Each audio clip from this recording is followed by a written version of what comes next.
அண்மை செய்தி.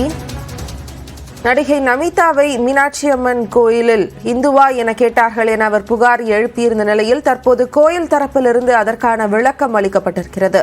கூடுதல் விவரங்களோடு செய்தியாளர் கருணாகரன் நம்மோடு இணைப்பில் இருக்கிறார். கருணாகரன், கோயில் தரப்பிலிருந்து கொடுக்கப்பட்டிருக்கக்கூடிய விளக்கம் என்ன?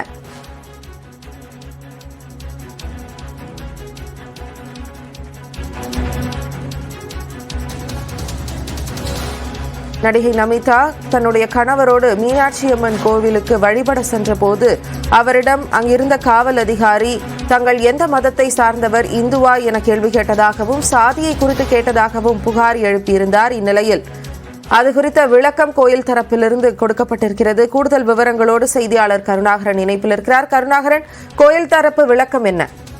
நடிகை நமிதா கடந்த 2017ஆம் ஆண்டு வீரேந்திர சௌத்ரி என்பவரை திருமணம் செய்து கொண்டார். திருப்பதியில் திருமணம் நடந்தது. அவர்களுக்கு இரட்டை குழந்தைக்கு கிருஷ்ணன் மற்றும் கியான் என்று பெயர் வைத்துள்ளார். இந்த நிலையில் நடிகை நமிதா தனது கணவருடன் இன்று காலை மதுரை மீனாட்சி அம்மன் கோவிலுக்கு தரிசனம் சென்றுள்ளார். அப்பொழுது அந்த கோவில் தெப்பக்குளம் அருகே அந்த பணியில் இருந்த கோவில் பணியாளர் ஒருவர் தாங்கள் சார்ந்த மதம் என்ன என்று வினவியுள்ளார். அதற்கு தான் தனது இந்து முறைப்படி திருப்பதியில் திருமணம் செய்து கொண்டோம், தனது குழந்தைகளுக்கு கிருஷ்ணன் என்றுதான் பெயர் வைத்துள்ளோம் என்று கூறியதை தொடர்ந்து அவர்களுக்கு கோவில் நிர்வாகம் சார்பில் அந்த அம்மன் மற்றும் சாமி தரிசனம் செய்து விஐபி தரிசனம் செய்து அனுப்பி வைக்கப்பட்டார் என்று கோவில் நிர்வாகம் தரப்பில் கூறப்பட்டுள்ளது.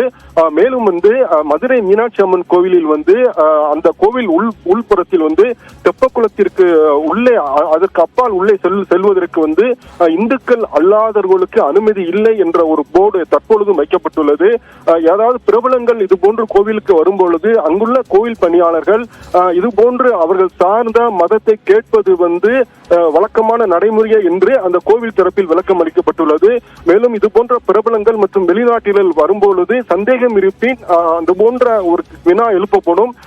அத்தகைய வினாவே எழுப்பப்பட்டது. அவர் விளக்கம் கூறியதை தொடர்ந்து உரிய மரியாதையுடன் அவருக்கு அம்மன் மற்றும் சாமி சன்னதிகளில் தரிசனம் செய்து அனுப்பி வைக்கப்பட்டுள்ளது என்று கோவில் தரப்பில் தெரிவித்துள்ளனர். ஜெனிஃபர், விரிவான தகவல்களை வழங்கியதற்கு நன்றி கருணாகரன்.